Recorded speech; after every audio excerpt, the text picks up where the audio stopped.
जत तालुक्यातील बासच्या माळरानावर फुलली आहे zero budget शेती। बघूयात एसबीएन न्यूजचे प्रतिनिधी संजय गुरव यांचा हा स्पेशल रिपोर्ट। जत तालुक्यातील बाड इथं ओसाड माळरानावरती फुलली आहे झिरो बजेट नैसर्गिक शेती। गेल्या 3 वर्षांपासून बाज अंकले गावच्या मध्यवर्ती असणाऱ्या ओसाड खडकाळ आणि पाण्याचा स्रोत कमी असलेल्या माळरानावरती बंडू धोंडीराम हाक्के या शेतकऱ्यांना ही शेती फुलवून यशस्वी होण्याचा मान नुकताच पटकवलाय। गेल्या 3 वर्षांपासून पद्मश्री सुभाष पाळेकर यांच्या मार्गदर्शनाखाली आणि मधुकर बापू पिसाळ यांच्या सहकार्याने हाक्के यांनी ही झिरो बजेट नैसर्गिक शेती फुलवण्यासाठी हा उपक्रम हाती घेतला। त्यांनी हा उपक्रम हाती घेतल्यानंतर गावातील तसेच शेजापाजारी रासायनिक शेती आणि भरमसाठ पाण्याचा अयोग्य वापर करणाऱ्या मंडळींनी याचा तिरस्कार केला।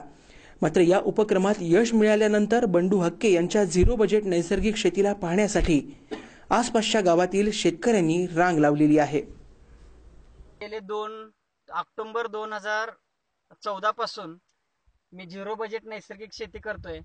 माझ्याकडे ऊस आहे, डाळिंब आहे, कांदा आहे, बाजरी आहे, मक्का, शाळू अशी मी 8 ते 10 प्रकारची पिकं करतोय। ह्याचा फायदा असा आहे की हे अन्न हे जे या झिरो बजेट नैसर्गिक शेतीतनं पिकतंय ते पूर्ण विषमुक्त पिकतंय। याला साठवण क्षमता चांगली आहे आणि खर्चाचं बजेट बघितलं तर खर्च नसल्यासारखाच आहे, म्हणजे फार कमी खर्च आहे। कोणतीही निविष्ठा विकत आणण्यासाठी बाजारात कोणतेही रासायनिक दुकानात जावं लागत नाही। सगळे बुरशीनाशक, कीटकनाशक, जे पिकाच्या वाढीसाठी लागणारं जीवामृत हे सगळं घरच्या घरी तयार केलं जातंय आणि तेच आपण वापरतोय।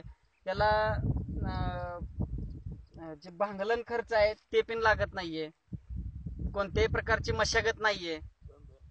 तण हे धन आहे अशा स्वरूपात ही नैसर्गिक शेती असते आणि पूर्ण स्वावलंबी शेतकरी म्हटलं तर नैसर्गिक शेतीतच होऊ शकतोय, दुसऱ्यावर कोणतेही अवलंबून राहत नाहीये।